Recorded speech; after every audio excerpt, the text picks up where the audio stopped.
我这天天过的什么日子呀？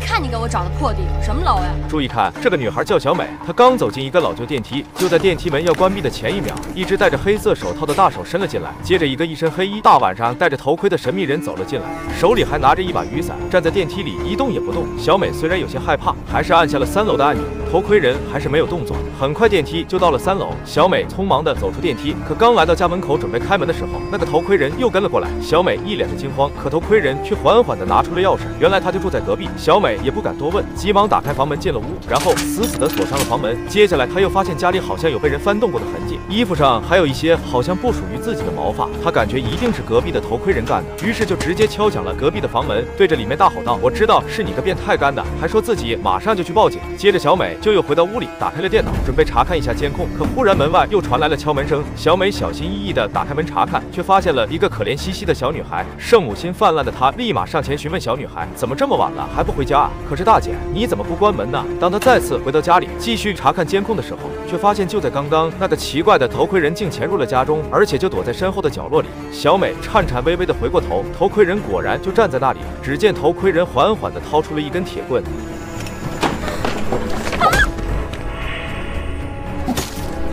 第二天，这座破旧的小区里出现了一个衣冠楚楚的男人，男人名叫华哥。昨晚他接到一通电话，询问自己认不认识一个叫辉哥的男人。一番询问后，才得知辉哥在对方那里租了一间房，可已经1个多月没交房租了，人也找不到了。于是第二天一早，华哥就带着老婆孩子一起去了解情况。路上，华哥将自己还有一个亲哥的事情告诉了华嫂。华嫂不敢相信自己的耳朵，结婚这么多年，怎么不知道你还有个亲哥呢？华哥无奈地说：“当年哥哥犯事进去了，就没告诉你，自己也不知道哥哥是什么时候出来的。”画面一转，华哥来到了辉哥的房间，看着现场脏乱不堪的环境，内心不由得愧疚了起来，因为当年就是他一句自以为是的真话，害哥哥入狱的。如今10几年过去了，哥哥出来后也没有联系自己。随后，华哥在一本日记中得知，原来哥哥出来后知道父母将遗产都留给了弟弟后，怀着恨意艰难地活在这里。那哥哥为啥又忽然消失了呢？更奇怪的是，他竟在房间里发现了很多女性衣物。难道哥哥找到了女朋友？他打电话给房东询问，可房东却很坚定地说，辉哥是一个人住在这里的。于是他就找附近的邻居打听哥哥的消息，可邻居们一听到辉哥就很排斥的样子。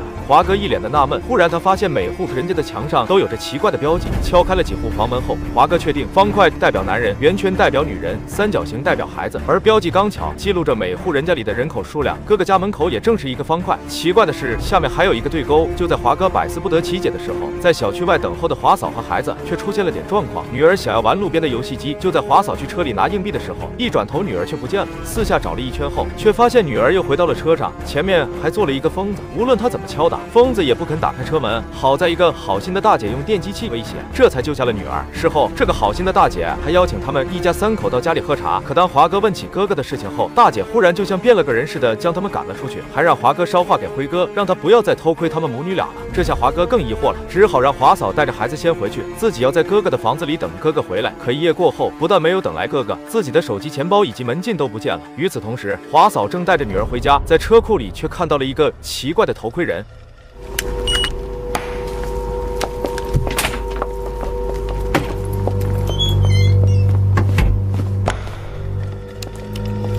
华嫂正带着女儿回家，可单元门外却站着一个诡异的头盔人。就在电梯马上就要来到的时候，头盔人却拿出门禁卡打开了单元门，并且赶在最后1秒和华嫂他们上了同一趟电梯。华嫂按下了8楼后，头盔人也按下了9楼。华嫂纳闷自己的楼上啥时候住进了这样一个奇怪的家伙。好在电梯很快就到了8楼，华嫂匆忙带着女儿下了电梯。可就在她要打开密码锁的时候，却发现那个头盔人好像在偷窥他们。可谁知这个时候，女儿却嫌妈妈太慢，张口就说出了密码。气得华嫂只好更换了房间的密码。可刚教育完的女儿，却又接到了保安的电话，说有快递到了。她只好用一份披萨为条件，留女儿一个人在家，自己下楼去取快递了。可拿到后，却发现那只是个空盒子。正纳闷呢，女儿却打来了电话，说外卖到了，问自己能不能开门。华嫂立马意识到了不对劲，明明才刚点过外卖，不可能来这么快啊！而且快递还是个空盒子，看来是中了调虎离山之计了。她当即嘱咐女儿千万不要开门，自己也加快步伐往家中跑去。与此同时，女儿出于好奇，从猫眼向外望去，果然看到了那个头盔人。忽然，头盔人用头撞向了肛门，女儿直接被吓倒在地，哇哇大哭了起来。而华嫂那边迟迟没等来电梯，只好爬楼上来。等赶到时，却没在门口看到人，就匆忙地打开房门，第一时间抱住了痛哭的女儿。可大姐你怎么也不关门呢？躲在暗处的头盔人见状，直接抄起铁棒向2人砸了过来。好在关键时刻，华嫂及时发现线并关上了肛门，这才躲过了一劫。等华哥回来时，警察已经到了现场，调取了监控后，才发现那名奇怪的头盔人已经在小区多次踩点了，但是最后从哪里逃掉的却没有记录。随后警方就询问华哥最近有没有和什么人结仇，华哥说没有，并隐瞒了手机门禁丢失的信息，因为他怀疑那个头盔人正是自己的哥哥，他并不想再次将哥哥送进监狱，而是想亲自找到哥哥解决此事。到了晚上，在华嫂的再三逼问下，华哥终于向妻子交代了关于哥哥的所有事情，还答应妻子会尽快找到哥哥解决事情。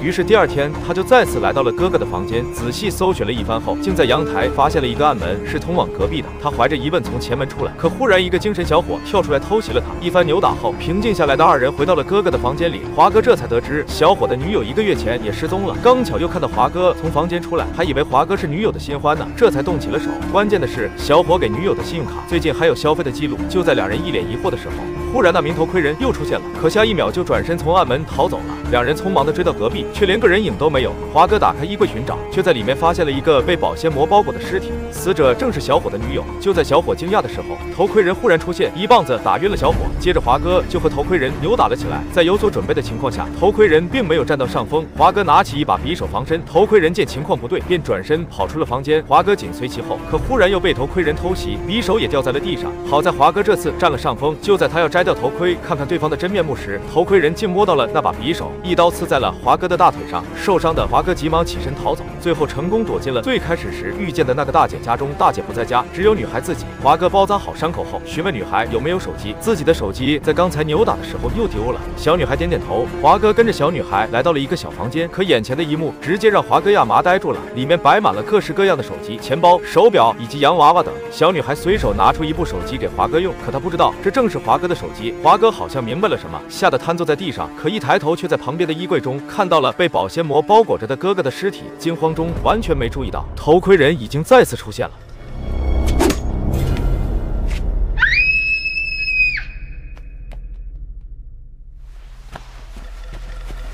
另一边，在经历了这么多事情后，华嫂正准备带着女儿去妹妹家躲避几天，可刚上车却发现忘记拿钱包了，于是就将女儿留在车中，自己上楼去拿钱包。可上电梯时，却碰到了之前见过的大姐，看着她手中的雨伞，华嫂也猜到眼前的女人很有可能就是前几天的头盔人，急忙就要下电梯，可还是晚了一步。两人在电梯中打斗了起来，可对方毕竟杀过好几个人了，华嫂哪是对手？画面一转，华嫂已经被裹满保鲜膜关在了衣柜里，一旁的女人还在询问她女儿在哪。那华嫂自然是不能说，可另一边的女儿嫌等得太久，竟下车拨通了家里的楼宇对讲。这下女人也知道女儿在车库了，就准备下楼去抓孩子。只是她不知道另一边被她包住的华哥并没有死，而且利用衣柜的铰链成功撕开了保鲜膜。杨宁，还有事去阿院，杀人了。华哥第一时间就报了警，自己也急忙往家里赶去，正好在车库看到了正在逃跑中的女儿，可无奈腿上有伤，眼睁睁地看着女儿上了电梯，而女人也正等待下一趟电梯，可她自己还没有门禁，她只好用灭火器打碎了单元门。好在赶在女人找到女儿之前来到了屋里，可屋内却看不到任何人。她试着呼喊女儿，女儿听到后立马跑出衣柜抱住了爸爸，可女人这时也跳了出来，举着铁棒再次砸向华哥，两人瞬间又扭打在了一起，屋内被打砸得凌乱不堪，女儿在一旁吓得哇哇直叫，可无奈华哥有伤在身，最后还是被女人给打晕了。就在女人要去寻找小女孩的时候，忽然又看到了衣柜旁的华嫂，血会渗在地板里的。说过不让你动，给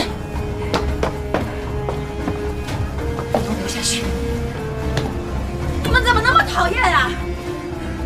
把我家弄成这个样子，还赖在别人家里不肯走，你们到底想怎么样？就在女人拖地的时候，华哥也再次醒了过来。听到女人说的话后，华哥也终于明白，原来这个女人一直都是通过这种方式鸠占鹊巢，甚至已经疯癫到认为自己做的都是对的，而且打心里认为这里已经是他的家了。于是华哥就叫出女人，用打火机威胁她，只要放他们一家人走，这个房子就是他的了，否则就一把火点了这里。女人虽然疯但也不傻，而是假装答应，实则趁机又将华哥按在了地上。关键时刻，华哥捡起火机，直接点燃洒在地上的红酒，房间瞬间起火。没想到女人竟跳入火中，用衣服灭火，最后引火上身。这时警察也赶到了现场，事情终于得以解决。